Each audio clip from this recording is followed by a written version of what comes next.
Hello, hello, hello. Welcome to today's session. How are we all doing? Last day of July and the last day of our speaking test practice. I'm just going to quickly make sure if you can see and hear me because that seemed to be an issue. I'm just going to, yes, okay, I am alive. Great. All right, so last day of July, last day of speaking test practice. We've already done part 1 and part 2. Now we are going to do part 3. So make sure you're all pumped for this. This seems to be generally the hardest part of the speaking test. Now, if you haven't, please fill out this counseling form to get top tier admissions counseling for free. Does not get better than this. Make use of it. Make sure you're filling out this form with your parents, and if you are serious. Hi Tanmay. Hi Jatla. Hello. Okay, so before we get started with part 3, I want to make sure we are all on the same page. So we all know part 1 of the speaking test is a general introduction. We know part 2 of the speaking test is the long turn where we get a cue card. Do we know what part 3 of the speaking test is?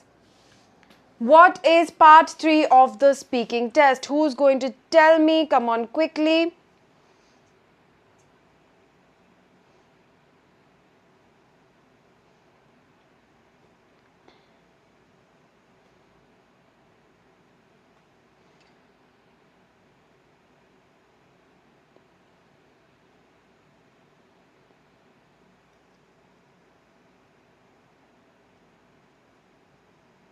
Hello, Ankit. Come on quickly, guys. Who's going to tell me what's part 3 of the test?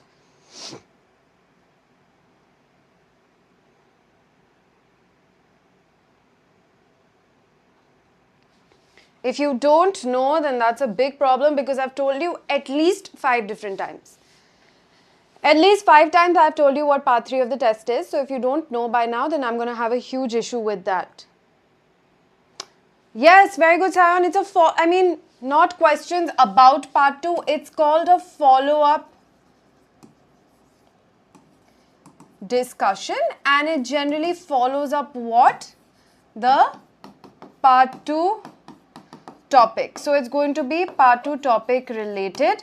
The questions are not going to be, for example, in part 1, the questions were about your life. Here the questions are going to be about society and the world at large. This is the major difference. It's a broad discussion of part 2. Very good, Ashish. Great job. All right, so you should be very clear with what it is. Now let's start with our first.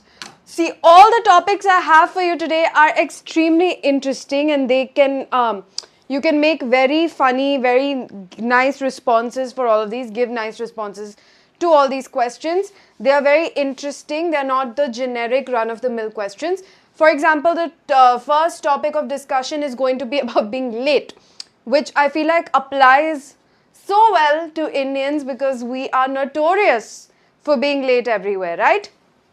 So here's the first question. Let's start by discussing the first question.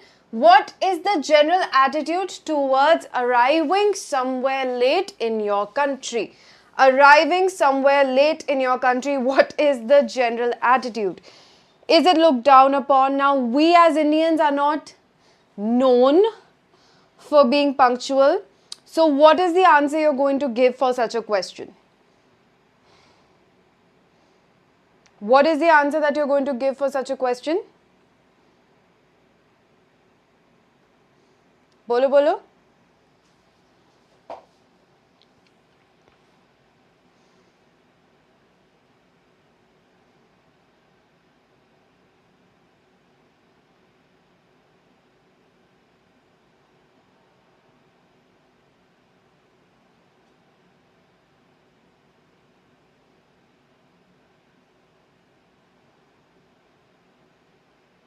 इसमें भी late, answer देने में भी late. Very good. क्या बात है? Keeping the Indian name for being late alive. Quickly tell me, what is the general sentiment towards being late or being punctual in our country?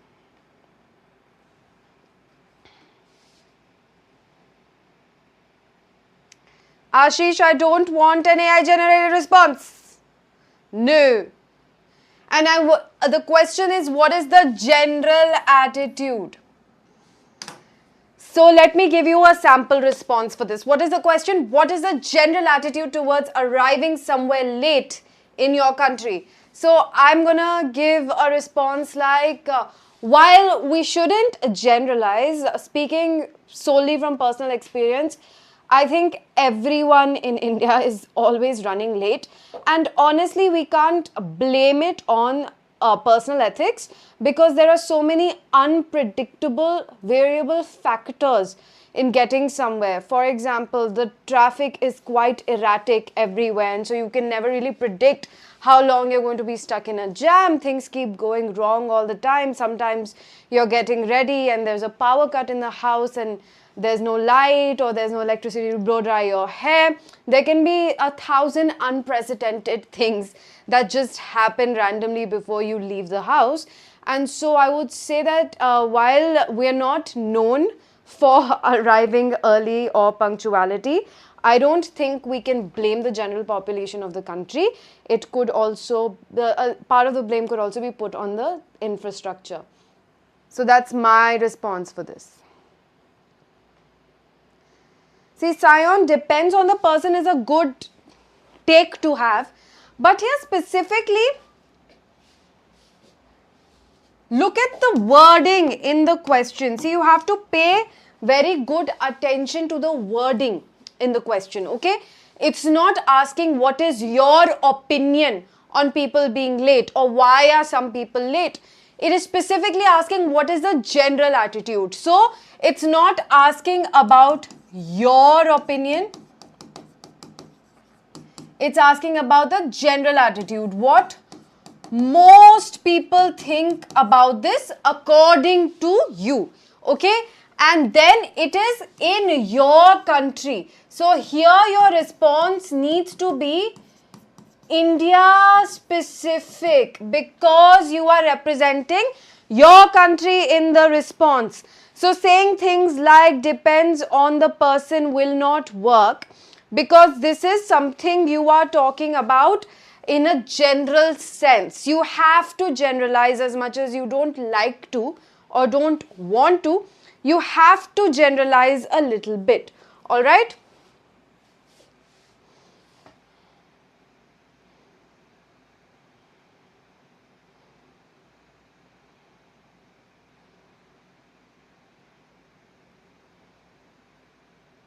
So you can say something like the general perception is not necessarily negative. As a matter of fact, people always expect other people to run at least half an hour to an hour late, because they themselves know the ground realities of reaching somewhere on time. So that could be the general attitude of everyone. People don't really mind. As a matter of fact, if you arrive early, there can be a So here's another response that I can give to this.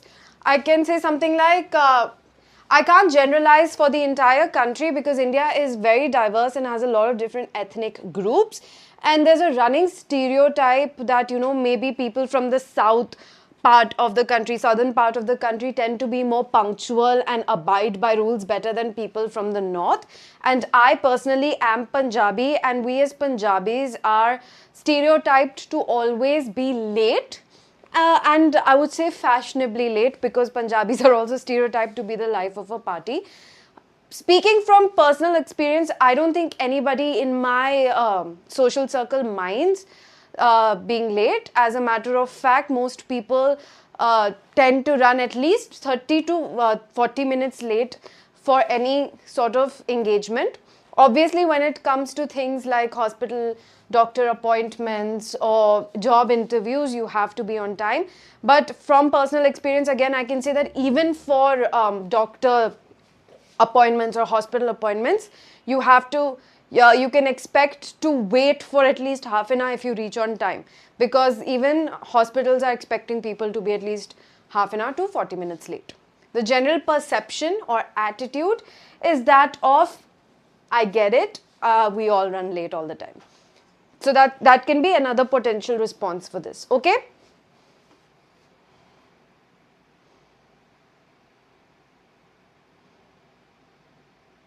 Ashish, again, you are saying what other people think. The question is asking, what is the general attitude of Indians? Not what do other people think about Indians being late all the time. You are misunderstanding the question. If you misunderstand the question, obviously you will give an incorrect response. You have to understand the question accurately. The question is saying, what is the general attitude of Indians when somebody is late?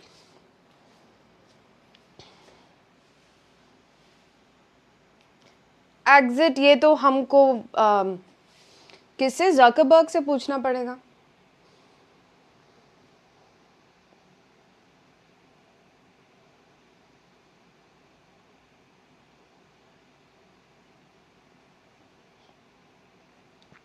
All right, next question. What is an example of a time when it is very important for people to arrive on time in your country? What is an example of a time when it is very important for the people to arrive on time in your country? So if I were to answer this, I would say the only instance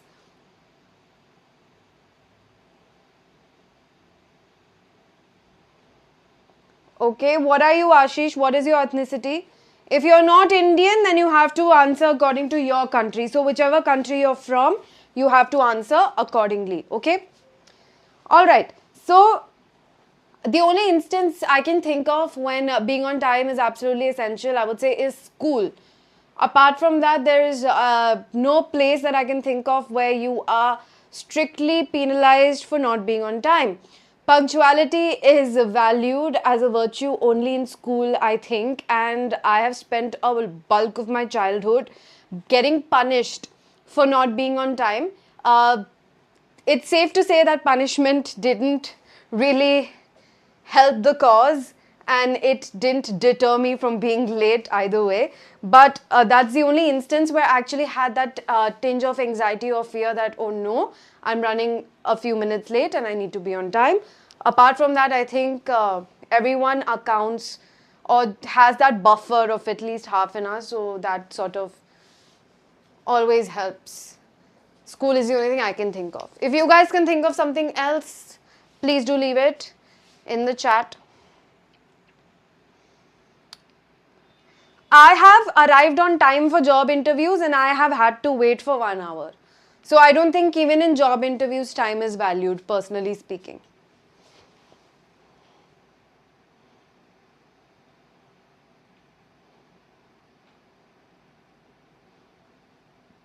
Important business meetings also I have had to wait.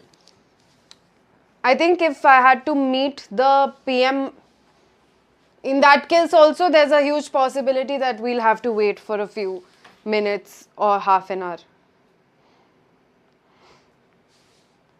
I'm telling you, we as Indians are just very used to being late everywhere. We're just very laid back like that. We don't value anybody's time, but okay, that's just how we are as a population. Exams, yes, competitive exams. Reaching an exam center, there you have to be on time, absolutely. Especially an exam conducted by a central governing body or like a government exam, there you cannot be late.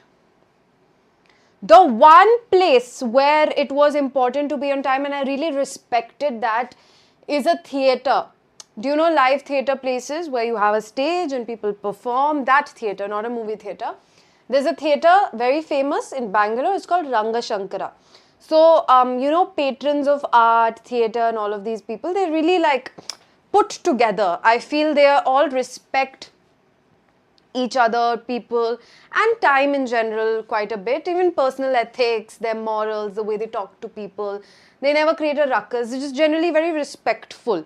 So, in Delhi, you know, there's NSD, National School of Drama, and there's this place called Mandi House where you have a lot of theatres. So, if you want to go watch a play, you can go to Mandi House. And I have personally entered auditoriums 1 hour late. So 2 घंटे का play है, it's a 2-hour play, and I have personally entered the auditorium 1 hour late, and I've been allowed to enter and take a seat. And even generally, if you look at the people in the theatre in Delhi, they will pull out their phones, they'll talk loudly, their ringtone will be ringing, they'll be creating some sort of ruckus throughout the play, which is, again, I am not condoning this behavior, I am condemning this behavior. I think that's very disrespectful and shouldn't be done. Bangalore in Rangashankara, if you are late and the play has started, it doesn't matter if you've bought a ticket, you will be denied entry. And I feel like that's such a great rule, because somebody's putting up a production that they have put their blood and sweat into. And if you can't respect that, if you can't watch it from the beginning, then why have you even bought a ticket? I think watching theatre is not merely entertainment, it's a lot more than that. It has much deeper significance. And if you cannot make sure that you're reaching 10 to 15 minutes before the production starts, then if you're entering after, and secondly, a big thing also is that if you enter after the play has started, you are also disturbing everybody else who's sitting there. They have paid for an experience, they were on time. Why should they be punished because of you coming in late, right? So I thought that was a brilliant rule. And Rangashankara, they don't allow. At least in Delhi, you go to any good auditorium, like you go to SRC, you go to LTG, whatever, they will let you in. You go to, I mean, I can't think of any place where they've not allowed entry if you're late. Like I said, I'm not proud of it, but generally I'm usually running late. But Rangashankar, I made sure to reach on time because I knew they will not let you in. Hospital, if you are late in this, then you might lose your life. So obviously there you have to be on time. Temples also, yes, they are there by these rules.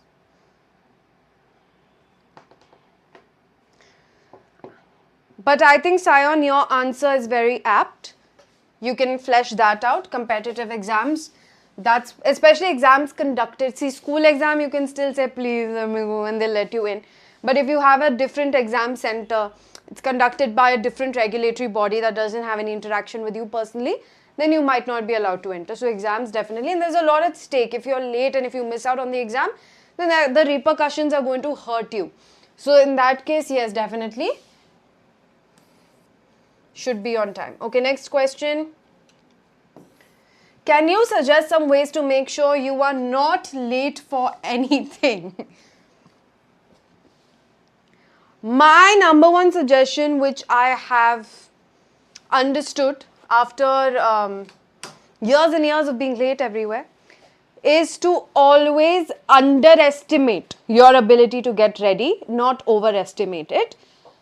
When I say only take me 5 minutes, I just have to change, realistically, I know that 5 minutes is going to turn into at least 20 minutes.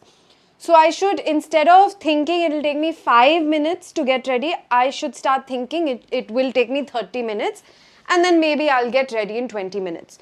Another thing that I have done around my house is that all my wall clocks, they are set to a time which is 5 minutes ahead or 10 minutes ahead of the actual time.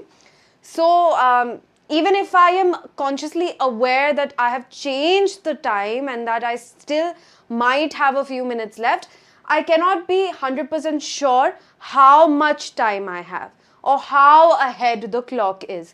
And so that pressure of not knowing helps me get ready faster and leave the house faster.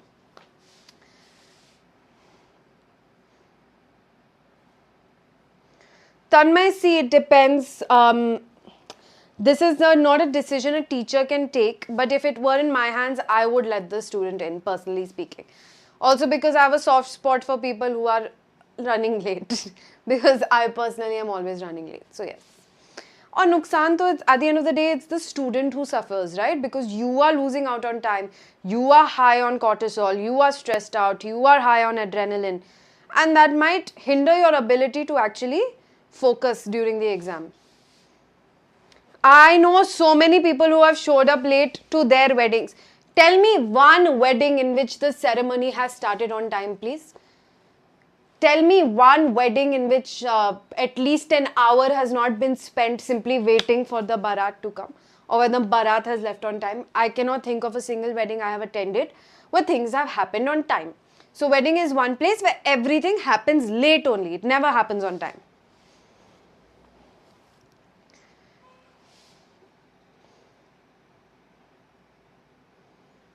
Very good, Exit. That's a solid answer. All right. Let's move on to how modern technology influences the way that people manage their time. Do you think computers make it easier or more difficult to manage time? I, as someone who does most of her work on a computer, I think computers make it extremely difficult for me to manage time. I have noticed that whenever I am taking notes on pen and paper, I am solely focusing on taking the notes, not getting distracted by anything else. But every time I try to take notes on my computer, the mere ease of access, the ability to just open another tab and search something, and then one thing leads to another, you end up getting caught in a rabbit hole. That tends to happen a lot on a computer. So I personally feel computers have hindered my ability to manage my time wisely. But then again, I wouldn't put the blame on computer. Ease of access is something that we're all enjoying the benefits of, and it is up to us to discipline ourselves to not get carried away. That would be my response to this question. Be disciplined, Tanmay.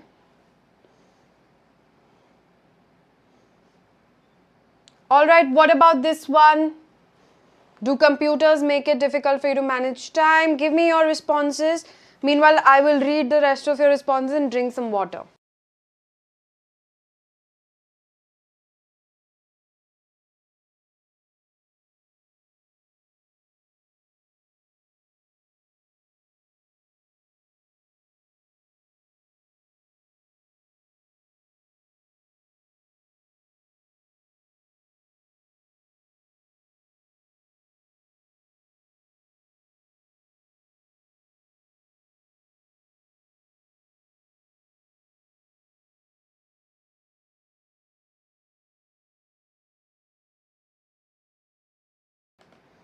Alright, Ashish, good response. Exit, good response. Tanmay, only one correction, disciplined. I still feel like, Ashish, you're using AI a bit, but as long as you can also learn from AI, I guess that's the best I can suggest. I cannot physically restrain you from using AI generated responses. So even if you are using AI to generate a response, make sure that you're learning from the response, figuring out syntax, sentence structure, vocabulary, etc., etc.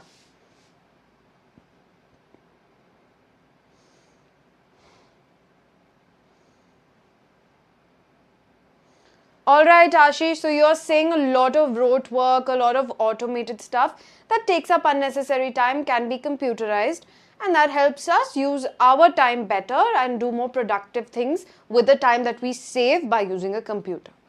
Okay. Okay, Ashish, good. If you are typing, then fantastic. Good response.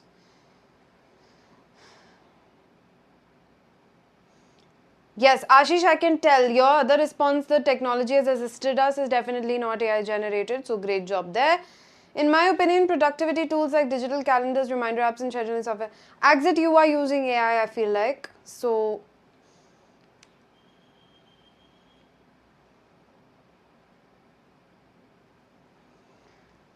Sion, personally, I think computer makes me slow, although it helps me make projects, which is time consuming work. No need for its help me. It helps me. Not it's help me. It helps me. For making, no. To make. It helps me. Actually, no need for to also. It helps me make my projects, which is time consuming work. Okay?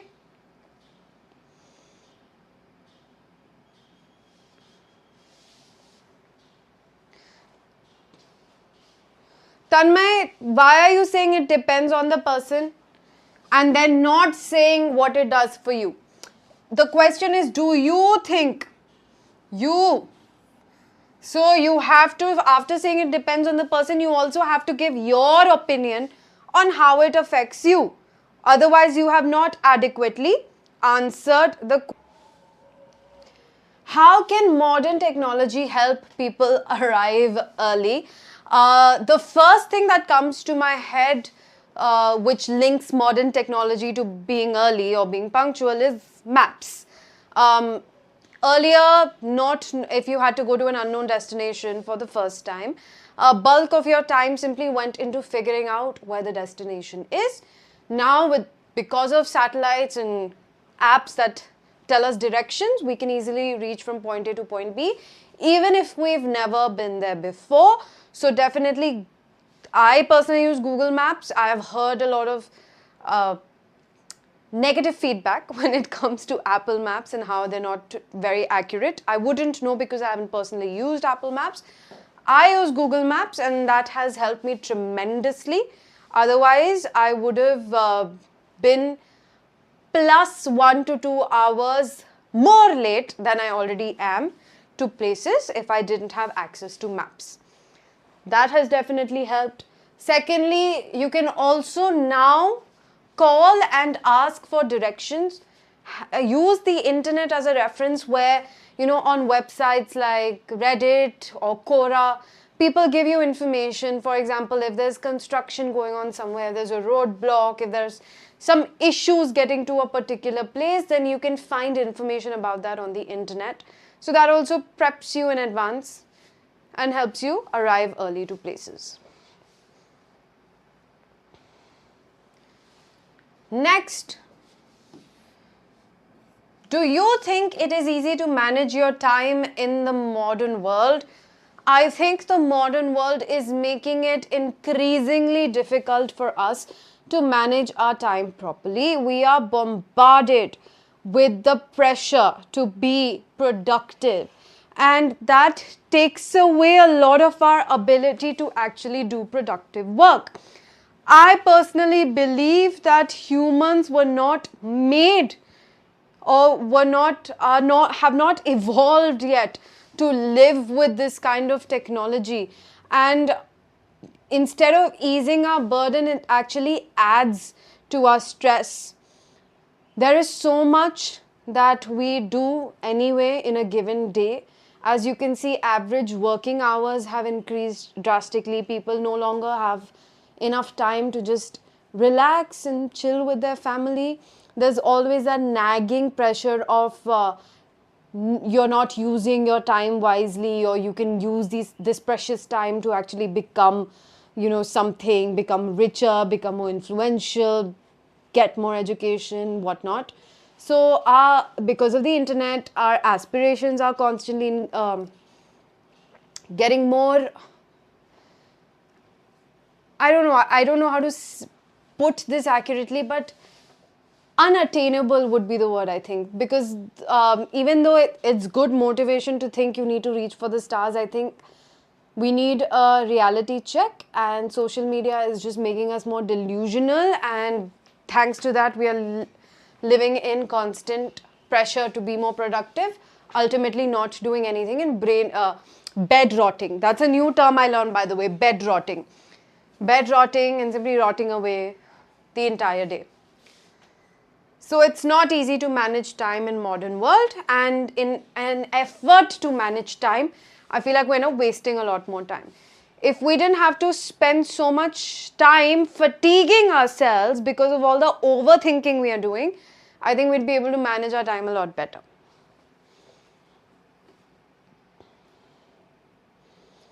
All right, Ashish is very, practical, rational, tech bro kind of a person, very pro technology and what benefits it provides to society. You can hear from my response that I am more of a cynical person. I am more skeptical, questioning, a little bit of like a conspiracy theorist where I'm just doubtful about everything that's going on. So you can showcase that personality of yours in your responses. That's absolutely fine. Okay. All right, Tanmay thinks there are too many distractions, and especially because of the mass availability of the internet and how easy it is. It's literally in the palm of our hands. Just that ease of access has made it quite easy for us to waste our time scrolling away instead of doing things that are productive. And that overconsumption of content also fatigues our brain and gives us a false sense that we've done a lot, when in reality we haven't done anything. All right. So these were all questions related to being late. Let's move on to our next set of questions, which are all related to machines. All right. Number one, what kinds of machines are used for housework in modern homes in your country? Modern homes in my country. So let's see.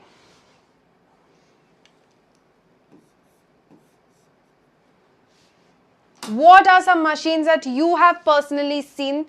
I don't think India has a lot of Roombas, that little round cleaner thing that just goes around the house vacuuming or cleaning all day. I don't think we have those. Abhibi, like the norm in our country is jhadu pocha when it comes to cleaning. Not a lot of homes have dishwashers either.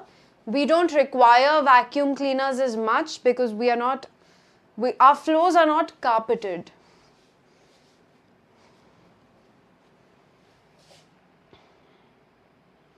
Tanmay, again you have to ask Zuckerberg. I can't respond to this.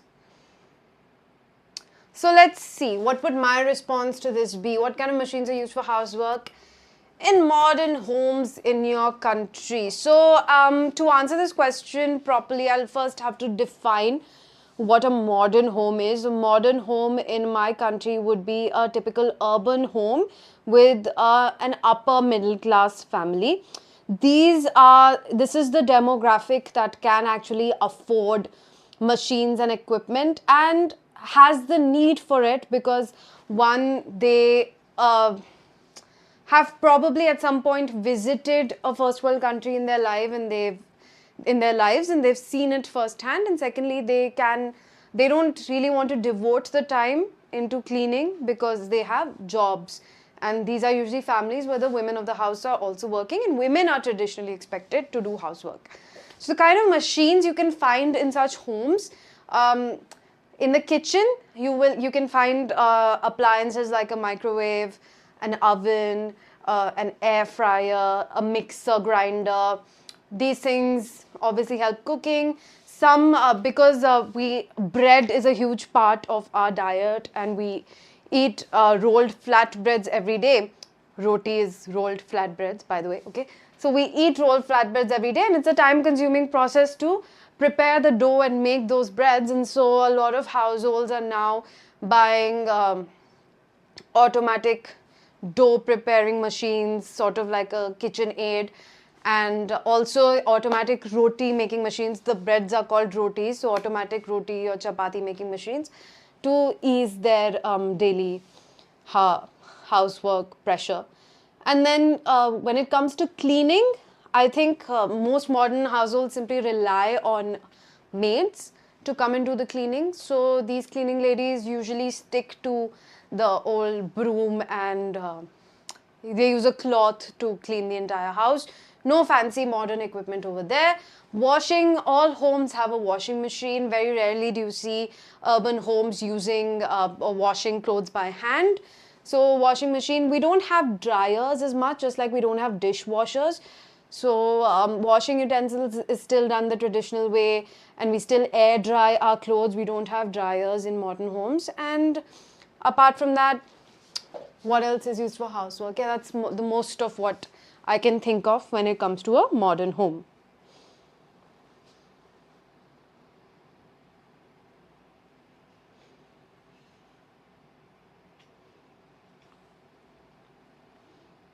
Okay, Ashish, you seem to be American because we don't have Tesla in India.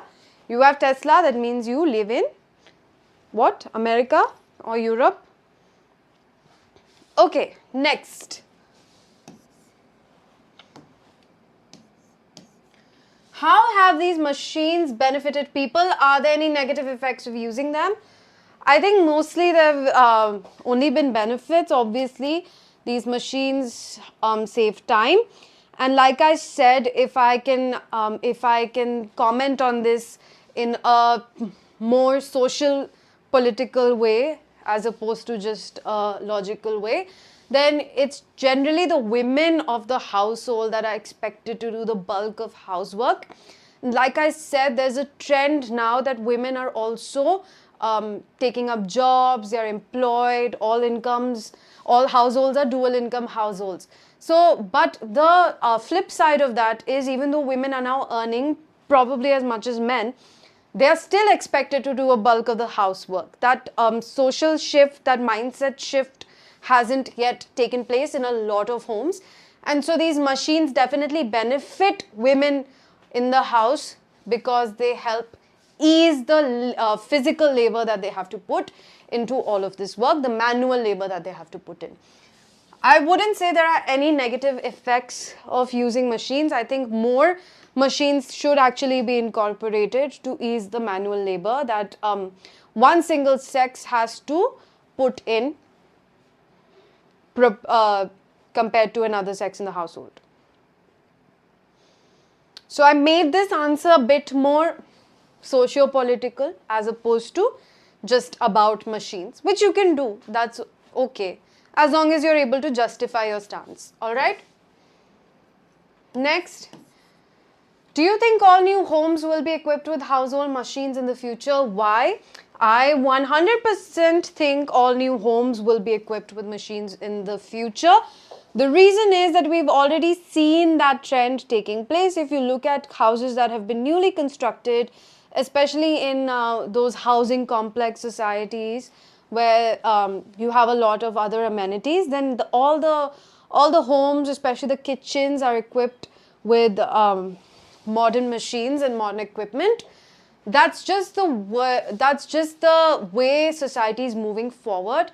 And generally speaking, if you look at the trends that have occurred over the past 2-3 decades, you can see that whenever something takes place in the first world countries, that eventually also takes place in third world countries. For example, 10 to 12 years after everyone started driving automatic cars in the US, and during that period people were still driving manual or stick shift cars in India, we could see that 10 to 12 years after that became the norm in the United States. It became the norm then in India. So we are trailing behind. Third world countries are trailing a bit behind, but that helps us predict what is to come. The trends that we see currently in the first world, we can rest assured that those are going to eventually reach our countries as well. Okay?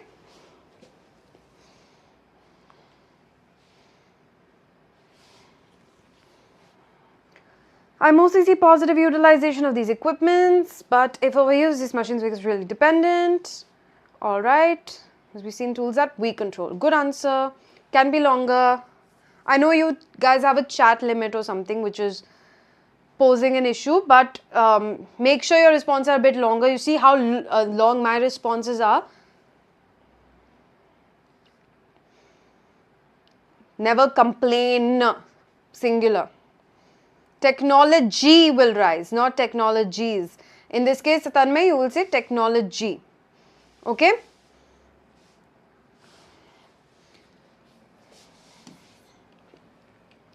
Next. Let's move on to technology. Do you think people rely too much on technology?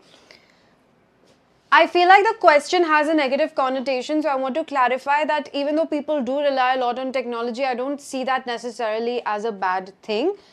Yes, we should be mindful of the kind of technology we are relying on. If it is harming the environment, then we should be conscious of that fact and we should be made aware that these choices can have a negative impact on the environment. But technology is meant to ease human life. And so relying too much on technology on a foundational level shouldn't be considered a negative thing. Relying too much on technology that is impacting the environment, harming the world around us, harming other species, or harming our own brains should be looked down upon or considered negative. For example, the way we've been using fossil fuels, and that has become such a part of our life, inalienable part of our life, that we cannot imagine a world without fossil fuels. That has negatively impacted the environment, and so alternative sources of energy needs to be seriously looked into and studied. But having said that, we couldn't have done a lot of what we have and couldn't have achieved a lot of what we have as humankind if we didn't know how to use these fossil fuels. So it's just a matter of balancing greed with utility. We shouldn't do things because we are greedy, but we should keep developing new technology and make the world a better place, not just for human beings, but for everybody in it.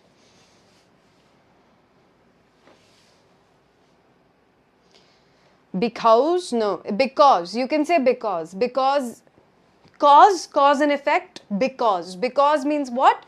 Telling you the cause of something, right? So because is fine. Don't say because, that sounds very weird with the Indian accent. It seems like you're faking it. Because, all right. Do you think men and women view technology differently? I feel like I have touched upon this in my previous response, but it depends on what the men and women of a particular country are expected to do with that technology. For example, if you look at something like cars, it's a general stereotype that men are more into cars. They will look for stronger, more powerful engines. They will look for the more glamorous car, and they are willing to spend a lot more on a car than the average woman, because a man sees a car as something that is an interest of his, whereas a woman sees a car, an average woman sees a car as something that gets her from point A to point B safely. So it depends on how different men and women view things. And again, I am stereotyping here. There might be a lot of women who are into cars and a lot of men who don't care as much. So I'm relying on stereotypes here to make my point. But the thing is, for example, when it comes to stuff, technology related to housework, like if you think about a Roomba or, a robot that can do things around the house, like cook, clean, etc., do the dishes, do the laundry, then I feel like women will be a lot more invested in those things, especially in this part of the world where I'm from, because these are things that women are expected to do. These are things that women are burdened with, and so they would want to invest in such technology or because it makes their life easier. Similarly, if we talk about, cool gadgets, supercars, fancy phones, these are all interests of men. Usually it's just a lot of men who view these things as something beyond utility, and so they would spend their time and money investing in things like this. So in that sense, yes, I do think men and women view technology differently, but at the end of the day, technology is personal to everyone. It depends on your life, your circumstances, what that technology can do for you. And if we look at it that way, then I think every person views technology differently and not just based on age or sex. Okay. Yeah, Tanmay, I know that they are mad for cars. Like I said, it's a stereotype. That's why I specifically mentioned it's a stereotype.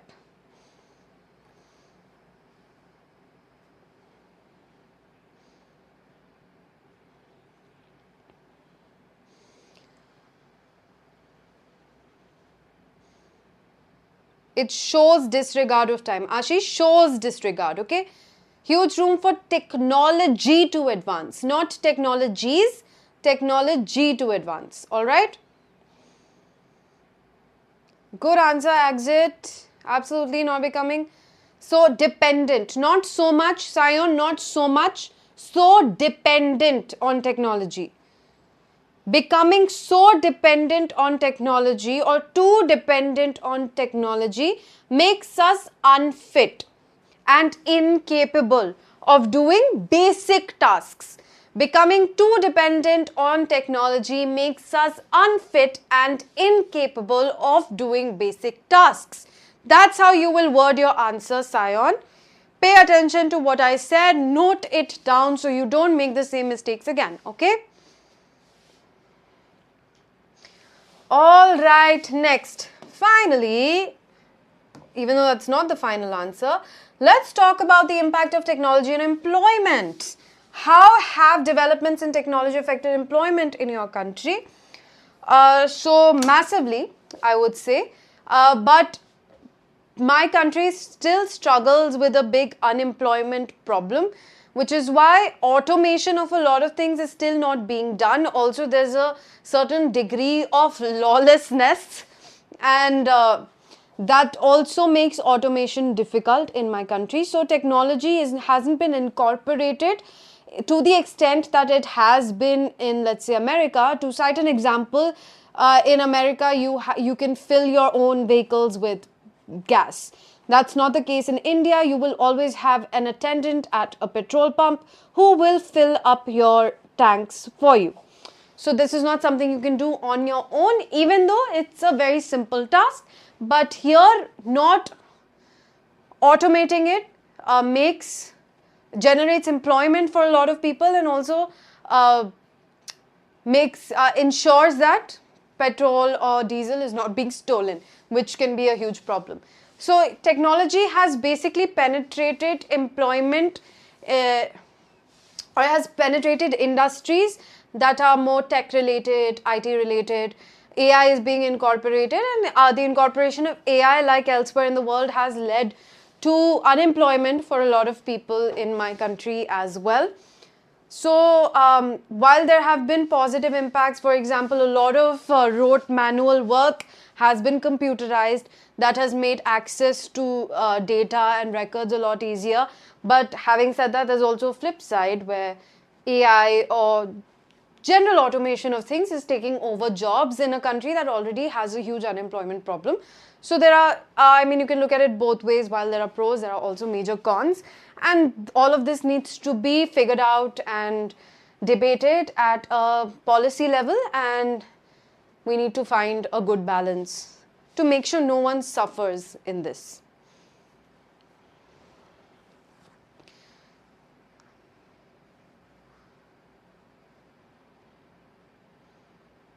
All right. And lastly, some people think that technology has brought more stress than benefits to employed people nowadays. Do you agree or disagree with this statement? I don't. It clearly depends on the nature of employment and what you are expected to do in the workplace. For me personally, technology has definitely helped. And if we're speaking about the latest technology, which is artificial intelligence, I think it has massively helped me. For example, I am a teacher, I teach.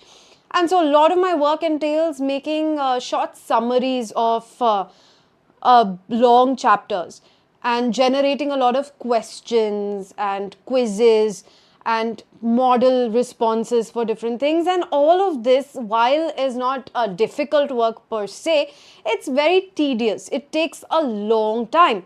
And it takes away from my ability to actually sit and brainstorm innovative methods to teach students better.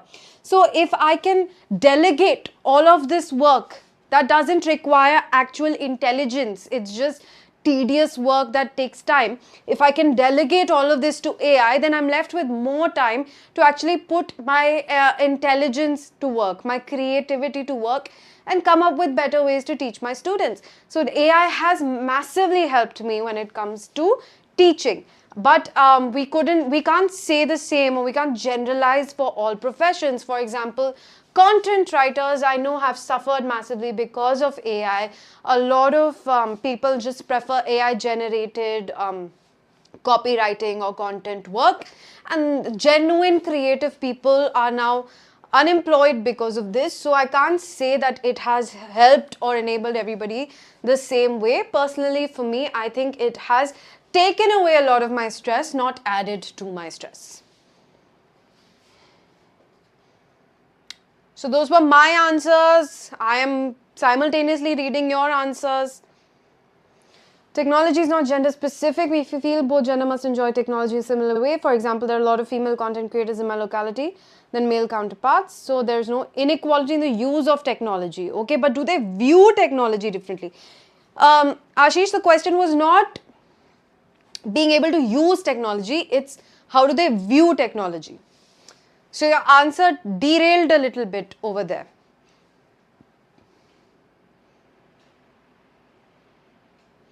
Tanmay, you have to prompt very specifically. See, you cannot give a generic prompt. You have to add all of your things in the prompt. Okay? So if you're saying that if you want a professional and to the point instead of generic basic answer, then you have to give more information. Like this answer should be something that a person from your demographic. So you can say it should align with the beliefs and views of a 17-year-old Indian boy living in wherever you're living, Ranchi. So 17-year-old Indian boy living in Ranchi from a small town who does not know about these things, knows about these things. His daily life struggles are this, and his aspirations are this. So if you give all of this detailed information, give a profile that I want a response that looks like it has come from this person, not some general generic individual, right? Then you will get a very good, catered, tailored, pointed response from ChatGPT. Otherwise, you will get generic stuff. And you can even give writing guidelines. You can say, I don't want it to sound like this. If you have a favorite writer, you can even say, I want the writing to sound a bit like this person. And you can give the reference of that person. You can ask ChatGPT to avoid doing that thing where it becomes very obvious that it's a ChatGPT generated response. For example, overusing the M dashes or making those impactful statements like, you know, if you've seen a lot of posts on social media, you can instantly tell they are AI generated because you will see a line, a row of these 3 points that are very short, right? If I were to open LinkedIn, for example, right now, I can immediately see AI generated response that the life of a student is not as easy as it used to be. Then it'll have like 3 generic things. Too much pressure, too much blah, da na na, and then it will end there, and then some generic stuff after that. So you can instantly tell that this is AI generated. So you can prompt ChatGPT. You can tell ChatGPT to give IELTS style responses. So you have to make sure you're telling ChatGPT that I want the response for this to be a response for an IELTS question, and based on the 4 criteria that IELTS examiners use to judge or assess a response, you have to make sure that all these 4 criteria are being fulfilled. So if you give detailed prompts like this, only then you will get good answers. Otherwise, you will not.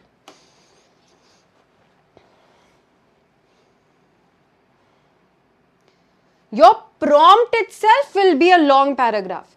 If you give 1-line prompt, you will get some generic stuff. If you want a very tailored response, your prompt will be at least 1 page long. That's how specific you have to be in prompting also. So it's not as easy as it seems where you just type a sentence and suddenly you get a response. No, the prompting also you have to put thought and effort into prompting AI also. And then the response that you get, you have to tweak it, you have to edit it, you have to fix it yourself, you have to proofread it. A lot of times I will ask AI, especially for grammar practice, I will ask ChatGPT to give me questions. A lot of questions have grammatical errors. So I have to sit and fix those. I cannot just ask AI to generate stuff and then take it for granted and be like, okay, this is the quiz. No, I have to sit, I have to proofread, I have to fix. I have to make sure. So AI is not foolproof. AI can make mistakes.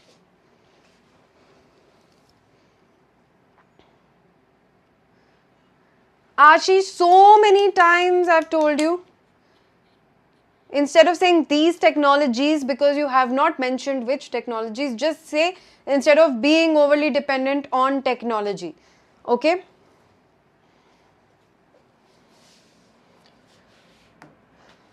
All right, last we have traditional products. Traditional products. Very interesting. Here's the first question. What different types of traditional products are produced in your country? Quickly name some traditional products being produced in our country. Super easy. We have a lot of traditional products. Come on, come on.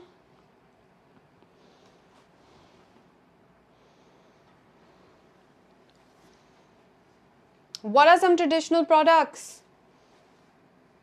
It could be apparel, clothing, accessories, jewelry, kitchen products, anything. Very good. Spices, spices, bangles, sari. Very good.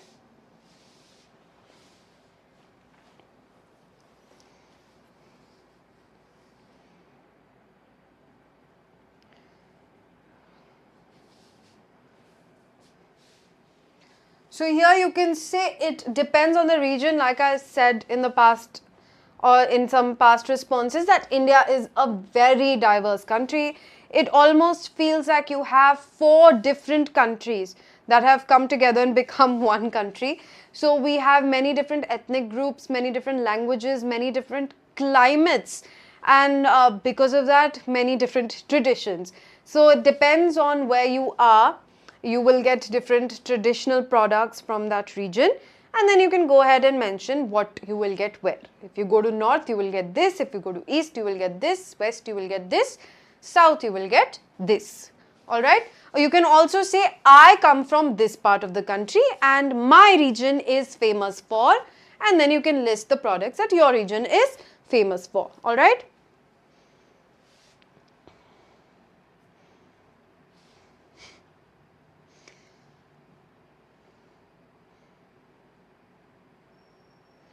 Very good. Tanmay, you are not able to, you're getting stuck in food. Think about other things also.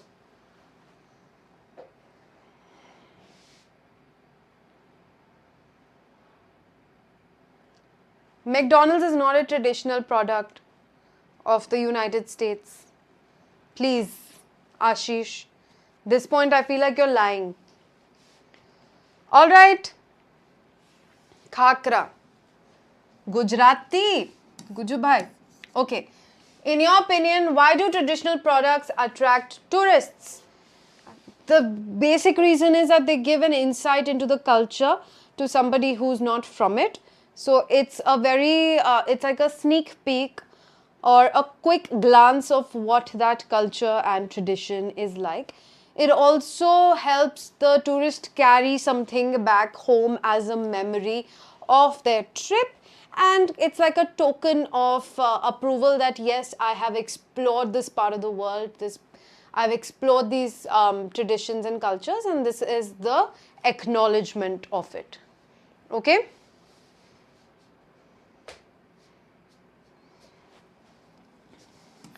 Do you think there are benefits of traditional products to locals?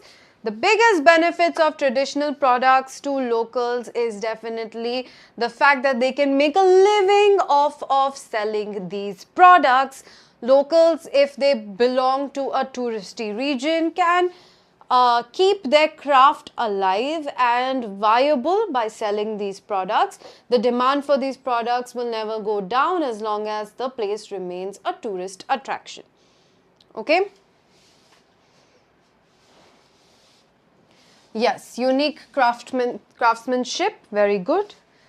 Definitely the topic specific vocabulary we are looking for, great job. Do you think the government should help in the promotion of traditional products? Absolutely. Not only will it help keep these cottage industries alive, it will provide employment to lakhs of people, and it will keep these age-old customs and traditions alive. It'll keep this craftsmanship alive in the era of machines, where all intricate, complex human tasks are being delegated to machines. I think the value of handmade products will only go up. The more rare they become or the more exclusive these products become, the more they will rise in value.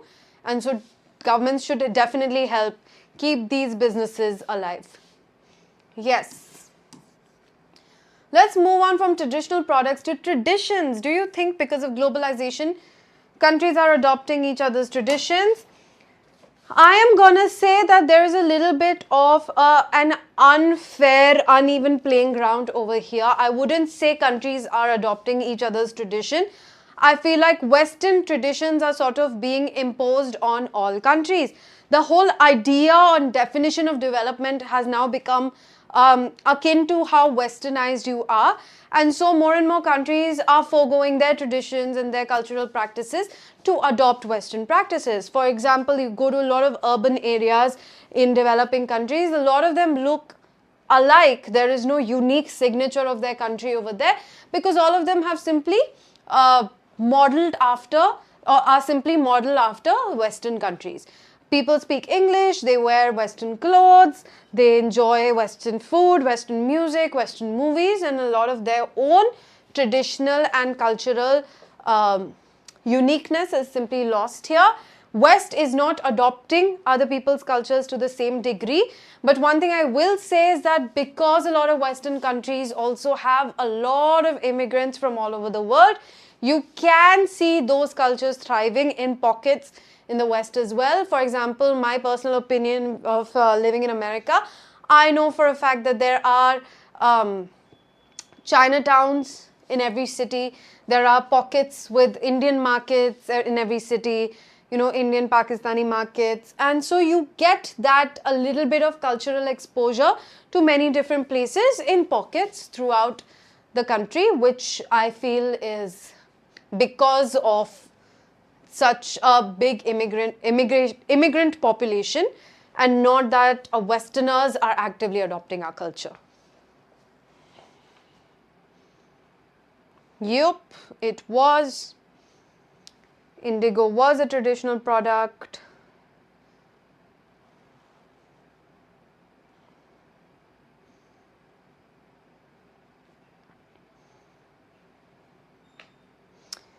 I wouldn't say, see, there's a difference between culture and religion. If you think somebody's adopting Hinduism, that doesn't mean they're adopting Indian culture. Because Indian culture is not just Hinduism. Hinduism can be a part of Indian culture, but it's not just Hinduism, right? So adopting a religion is a bit different than adopting the entire culture. Did the traditional things of the past... What? Are the traditional things of the past of better quality than present day things? I feel like that's highly debatable. While some things are more durable from the past, I wouldn't say they're necessarily of better quality. Depends on the kind of product. I find that for things like saris that have been in the family for generations, sure, the older saris are in good condition because of the way they were made and the fabric that was used. But I also feel like cheaper alternatives were available at the time, but it was just the expensive ones that were passed down.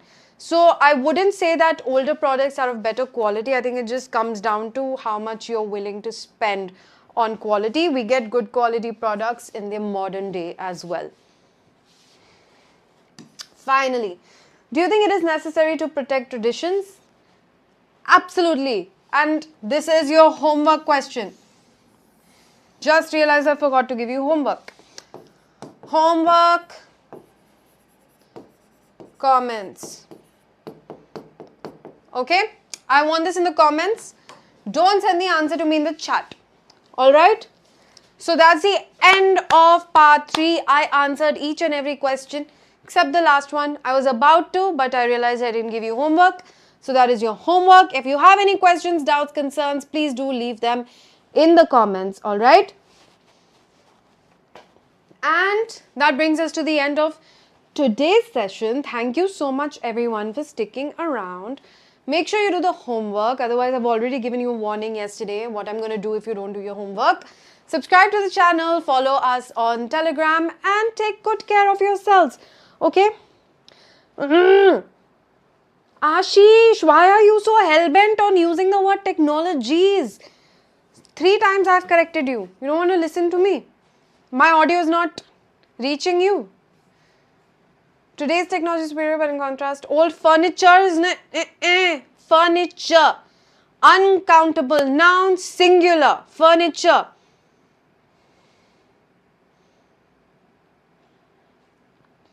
Thank you, Tanmay. Neither did I. So that's great. Okay. All right. See you guys. Take care. Eat well. Answer the question in the comments. And bye-bye.